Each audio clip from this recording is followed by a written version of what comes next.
Selamat pagi pemirsa, saya Budi Arti akan menemani Anda dengan beragam informasi terkini di antaranya. Ketua Parpol di Tebing Tinggi meninggal akibat COVID-19. Pelaku pembunuhan anggota geng motor ditangkap Satreskrim Polsek Percut Setuan, Deli Serdang. Puluhan IRT geruduk kantor Lurah Semerbau Teluk Nibung, Tanjung Balai. Selain cuplikan berita tadi, kami juga akan menghadirkan beragam informasi lainnya. Pemirsa, kita jelang sumut hari ini pagi selengkapnya.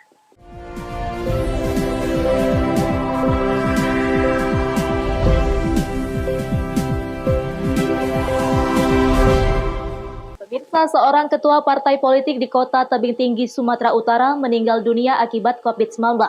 Kasus tersebut menjadi kasus pertama pasien COVID-19 yang meninggal dunia di kota Tebing Tinggi.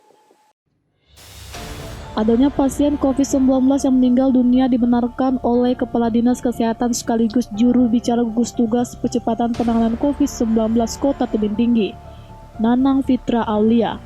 Pasien berinisial BL jenis kelamin laki-laki usia 61 tahun meninggal dunia pada Senin sore kemarin setelah mendapat perawatan di salah satu rumah sakit di Kota Medan. Jenazah pasien COVID-19 tersebut kemudian dikremasi di Komplek Pemakaman Tionghoa di Kecamatan Padang Ilir, Kota Tebing Tinggi pada Senin malam. Para petugas yang terlibat dalam proses kremasi tersebut tampak menggunakan alat pelindung diri lengkap. Ya, terima kasih. Salam sehat buat seluruh warga Kota Tebing Tinggi, dan dapat kami sampaikan di sini tentang yang dipertanyakan kepada kita, apakah ada yang kasus yang terkonfirmasi positif meninggal. Kita nyatakan iya. Kemarin kita dapat kabar dari salah satu rumah sakit di Provinsi Sumatera Utara, dari Rumah Sakit Bunda Tamrin, menyatakan bahwa satu warga kita yang terkonfirmasi positif meninggal dunia pada pukul 15.00 kemarin, dan jenazah sudah dilakukan kremasi sesuai dengan protokol kesehatan yang ada. Hingga saat ini jumlah kasus terkonfirmasi positif COVID-19 di Kota Tebing Tinggi sudah mencapai 19 kasus. 4 diantaranya sembuh, 1 meninggal dunia, dan 14 masih mendapat perawatan. Ales Garingging melaporkan untuk F-Arena TV. Pemirsa, sebuah eskalator berbiaya miliaran rupiah di Kota Tebing Tinggi tak kunjung selesai. Bahkan kasus eskalator ini kini dilimpahkan ke Kejaksaan Negeri Tebing Tinggi.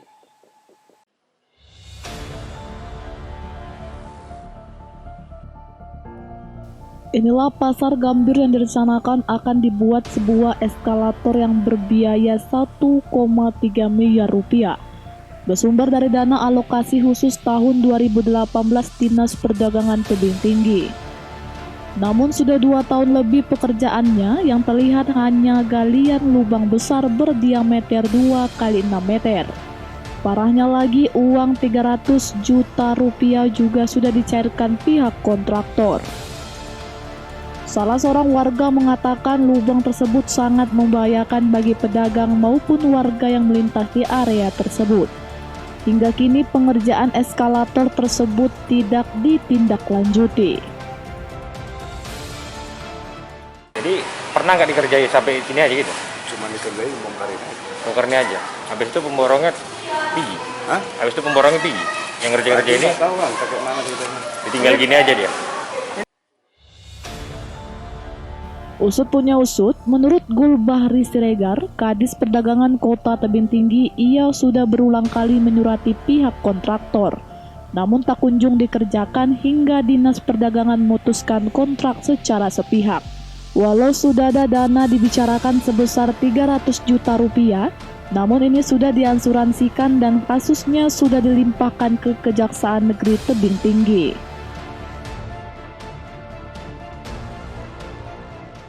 Terbengkalainya pengerjaan eskalator di Pasar Gambir Pasar Gambir Blok A itu dapat kami sampaikan tempoh hari sudah kita tutup. Kita tutup pakai bekas bongkaran rolling door-nya itu, rolling door kios yang dibongkar karena mau dibikin eskalator. Ternyata dicuri orang. Jadi ya ini akan kita tindak lanjuti lagi, kita tutup supaya tidak membahayakan.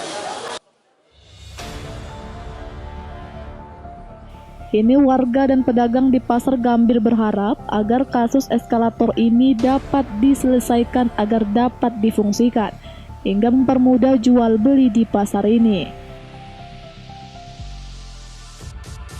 Alex Garingging melaporkan untuk Eva Rina TV.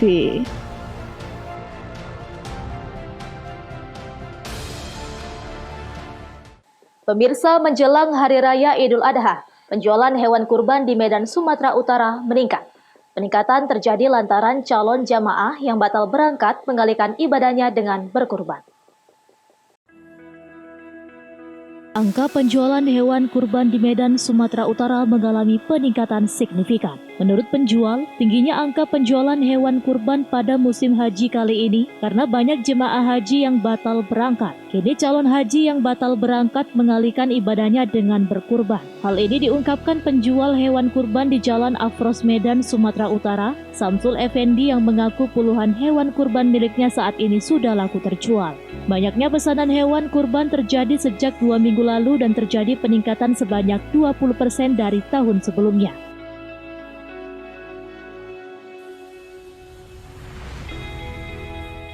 Alhamdulillah, walaupun COVID, daya minat ada kenaikan 20% untuk sampai ke hari puncak ya. Dibandingkan tahun sebelumnya gimana? Dibanding tahun sebelumnya. Untuk ini diperkirakan sampai kapan Pak pembelian hewan kurban kita di sini? Ya mulai dari tanggal 20 terhitung nanti sampai ke hari raya. Nah, biasanya yang pesan ini asal dari mana aja Pak? Kalau kita tetap biasa juga kok, seperti biasa aja, lokal aja. Saat ini, pihaknya sudah menyiapkan ratusan hewan kurban untuk disembelih pada Hari Raya Idul Adha 31 Juli mendatang dengan harga bervariasi mulai dari 13 juta hingga 30 juta rupiah. Dia pun berharap di tengah pandemi COVID-19 ini banyak warga berkurban untuk melaksanakan Hari Raya Idul Adha. Daniel Pekwali melaporkan untuk Eva Rina TV. Semut hari ini masih akan kembali sesaat lagi, tetaplah bersama kami.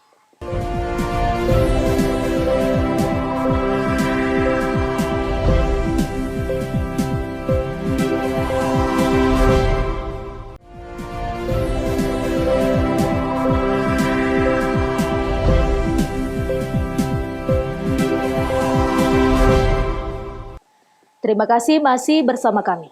Pemirsa, pelaku pembunuhan terhadap anggota geng motor dengan senjata tajam jenis samurai yang terjadi di kawasan Jalan Perhubungan, Kecamatan Percut Setuan, Deli Serdang diringkus petugas Reskrim Polsek Percut Setuan. Kasus ini terjadi dipicu adanya bentrok antara dua kelompok geng motor di lokasi tersebut. Tidak butuh waktu lama, tim Reskrim Polsek Percut Setuan berhasil menangkap pelaku pembunuhan salah seorang kelompok geng motor yang terjadi di Jalan Perhubungan Kecamatan Percut Setuan, Deli Serdang. Pelaku tunggal berinisial SA ini melakukan pembunuhan dengan senjata tajam jenis pedang samurai di Kapolsek Percut Setuan AKP Riki Pripurna Atmaja mengatakan pelaku mengaku melakukan pembunuhan seorang diri serta tidak melibatkan orang lain. Motif pelaku yakni balas dendam sebab pelaku sebagai warga setempat terkena panah dari dua kelompok geng motor yang terduga melakukan tawuran di sekitaran jalan tersebut. Tadi dilaksanakan oleh unit reskrim dan minta bantuan dari Nafis Polrestabes Medan untuk mensinkronkan ya alat bukti yang sudah penyidik dapatkan, fakta-fakta yang sudah kita dapatkan disinkronkan supaya nyambung. Dari tangan pelaku, petugas berhasil menyita barang bukti sebilah samurai dan 1 unit sepeda motor. Kini pelaku dijerat pasal 338 subsidiar 351 ayat 3 KUH pidana dengan ancaman hukuman 20 tahun penjara atau seumur hidup. Wahyu Pratama melaporkan untuk Eva Rina TV. 1 unit sepeda motor pemancing nyaris dibawa kabur pencuri di wilayah Tambun Timur, Kelurahan Tambun Nabolon, Kecamatan Siantar Martoba. Tak sempat menikmati hasil curiannya, Pelaku kemudian ditangkap warga.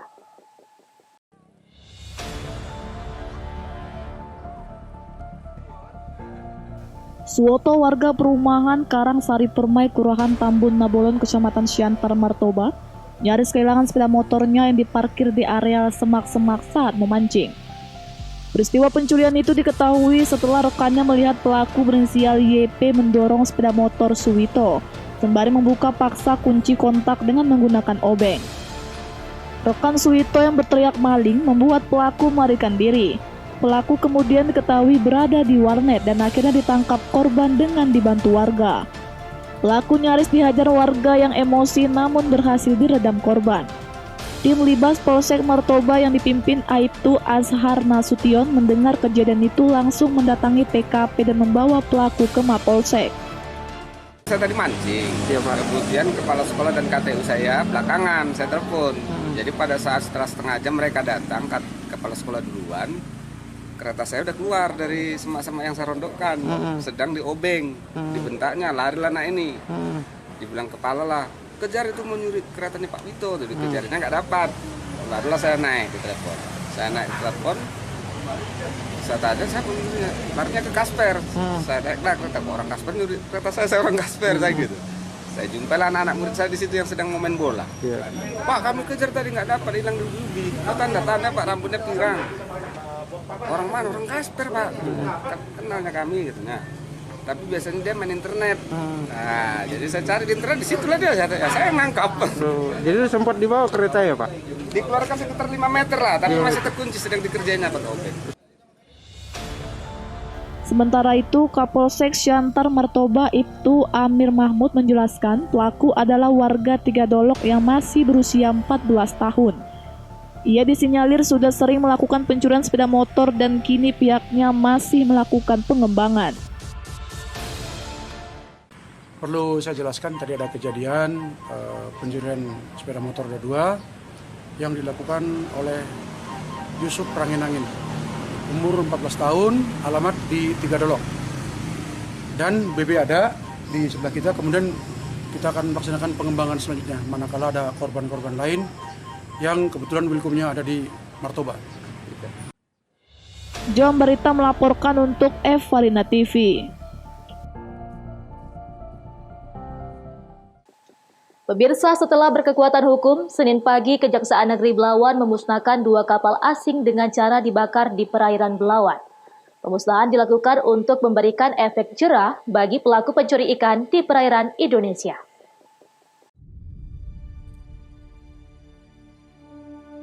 Dua kapal asing berbendera Malaysia ini ditenggelamkan oleh Kejaksaan Negeri Belawan dengan cara dirusak dan dibakar di kawasan perairan Bui 1 Belawan, Sumatera Utara. Dalam hitungan detik, kapal nelayan pelaku illegal fishing ini yang ditangkap oleh TNI AL dan PSDKP Belawan pada bulan 2 2020 ini hancur dan perlahan tenggelam di perairan Belawan, Sumatera Utara yang dijadikan sebagai lokasi pemusnahan di pertengahan tahun. Kedua kapal yang ditenggelamkan di perairan Belawan merupakan kapal berbendera Malaysia dengan dinahkodai 1 warga negara Thailand dan Indonesia yang ditangkap karena masuk di perairan Indonesia mengambil ikan menggunakan alat tangkap yang dilarang dapat merusak biota laut. Kepala Kejaksaan Negeri Belawan mengatakan, dalam jangka waktu 2 bulan dan telah berkekuatan hukum, Kejaksaan Negeri Belawan melakukan eksekusi terhadap barang bukti 2 kapal asing untuk ditenggelamkan dengan cara dirusak dan dibakar. Di dalam jangka waktu 2 bulan, kita sudah bisa lakukan eksekusi. Eksekusi dalam pengertian eksekusi terhadap barang buktinya. Ini yang dimulai dari kemarin di Cincang, kemudian habis dari Cincang, kemudian kita bakar hari ini sampai dengan tenggelam. Artinya bahwa ketentuan undang-undang mengharuskan bahwa pemusnahan barang bukti itu harus barang itu tidak bisa dipakai lagi. Penenggelaman kapal pelaku illegal fishing dengan cara dibakar ini bertujuan untuk menimbulkan efek jera bagi pelaku illegal fishing dari sejumlah negara tetangga. Saat ini petugas terus melakukan patroli di perbatasan Indonesia. Wahyu Pratama melaporkan untuk Evalina TV.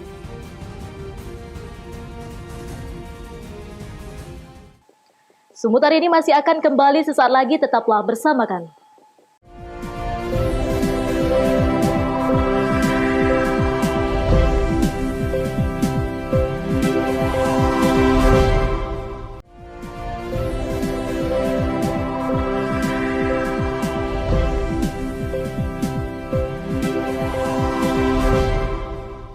Terima kasih masih bersama kami. Puluhan ibu rumah tangga dan suami mengamuk di kantor lurah di lingkungan 4, Kelurahan Semerbau, Teluk Nibung, Tanjung Balai. Kekecewaan mereka meluap atas dugaan praktek pungli yang dilakukan oknum kepala lingkungan dan belum meratanya pembagian PST. Puluhan IRT ini mengamuk di kantor lurah Semerbau dan berang atas adanya dugaan pungli yang tidak wajar dilakukan oleh oknum kepala lingkungan. Dugaan pungli tersebut meliputi kepengurusan dokumen seperti pembuatan surat tanah dikutip biaya Rp3 juta, kartu keluarga Rp600.000, bantuan kartu madani Rp100.000. Begitu pula dengan dana COVID-19 di daerah Kota Tanjung Balai serta bantuan dari Pemprov Su yang tidak merata. Lurah Muara Sentosa, Teluk Nibung, Kota Tanjung Balai ini hanya bisa pasrah atas aksi ibu rumah tangga tersebut. Selain itu, warga juga menuntut kepada pihak kelurahan agar penyaluran bantuan sosial baik tunai ataupun sembako dilakukan secara merata. Lurah Semerbau Fahrur Raji akan menindaklanjuti apa yang menjadi keluhan warga. Jika dugaan pungli yang dilakukan oknum kepala lingkungan terbukti benar, maka kasus tersebut akan diproses. Kami sebagai masyarakat lingkungan 4 Kelurahan Semerbau mengharap kepada Pak Camat, Pak Lurah maupun Pak Wali Kota Tanjung Balai segera mungkin untuk menurunkan atau memecat Kepling 4 Kelurahan Semerbau. Terkait masalah apa ini, Bang? Terkait pungutan liar dan bantuan-bantuan lainnya. Dana Covid lah, Bang, ya? Dana Covid. Saya sebagai Lurah Kelurahan Semerbau, Kecamatan Teluk Nibung, tadi ada masyarakat mari merasa resah dengan Kepling saya, tapi apapun itu aspirasi masyarakat saya akan kami proses, akan kami tindak lanjuti, dan nanti saya akan berkoordinasi ke Bapak Camat Nibung tentang permasalahan ini. Bantuan apa aja yang tidak dapat sama puluhan? Ada aspirasi dari masyarakat tentang namanya katakanlah pungli, baik itu urusan masyarakat, berarti aspirasi pendidikan, baik juga tentang menerima bansos, tapi saya pun bansos itu apa dalam arti ada yang provinsi atau Pemko, dan ini pun saya tidak mengetahui bagaimana di lapangan, tapi apapun itu kami akan tindak lanjuti mungkin bisa. Warga akhirnya membubarkan diri setelah lurah memberikan penjelasan dan berjanji akan menindaklanjuti tuntutan warganya. Wanda Pratama melaporkan untuk Farina TV. Pemirsa, Wakapolri Komjen Pol Gatot Edi Pramono meminta jajarannya untuk melakukan pemantauan atas anggaran penanganan COVID-19 dengan mengedepankan tindakan preventif, yakni dengan cara mengingatkan saat akan terjadi penyimpangan, bukan dengan membiarkan penyimpangan itu terjadi kemudian dijerat hukum. Polri meminta jajarannya di masing-masing daerah terlibat aktif dalam ketahanan ekonomi masyarakat, khususnya di masa pandemi COVID-19. Pasalnya, tidak hanya memicu gejolak Kamtipmas, lemahnya proteksi masyarakat terhadap ancaman virus SARS-CoV-2 dan dampak sosial, tapi juga diindikasikan dapat memicu korupsi, di mana ada pihak-pihak yang mencoba memanfaatkan program bantuan sosial sebagai ladang keuntungan. Hal itu diungkapkan Wakapolri Komisaris Jenderal Polisi Gatot Edi Pramono saat melakukan kunjungan kerja ke Nusa Tenggara Barat pada 21 Juli. Dia menekankan jajarannya untuk terus memberikan pengawasan terkait distribusi anggaran penanggulangan pandemi tersebut agar tepat sasaran, sehingga memberi ketahanan ekonomi masyarakat, serta meminta Satuan Tugas Penanganan COVID-19 mengantisipasi indikasi penyimpangan anggaran dengan cara preventif bukan dengan membiarkannya terjadi baru diproses hukum. Kalau melihat ada penyimpangan-penyimpangan, diingatkan. Tolong saya katakan sekali lagi, diingatkan. Jangan dibiarkan penyimpangan itu kemudian dibiarkan didorong ke dalam jurang supaya bisa ditegakkan hukum. Saya kira langkah yang terbaik adalah beritahu bahwa itu ada pelanggaran. Umpama ada markup, yang sudah ingatkan itu markup sehingga tidak terjadi. Ya. Selain itu, Komjen Gatot juga mengapresiasi gagasan yang dilakukan Polda NTB dengan program Kampung Sehatnya, yang diharapkan dapat menjadi solusi konkret dalam menekan jumlah penderita COVID-19 di provinsi tersebut. Dari Mataram, Nusa Tenggara Barat, Kusnandar, Kantor Berita Antara mewartakan. Bermanfaat. Tapi kalau Pemirsa, demikianlah rangkaian informasi dalam Sumut hari ini pagi ini. Saya Budi Arti mewakili kerabat kerja yang bertugas pamit undur diri. Terima kasih atas kebersamaan Anda dan sampai jumpa.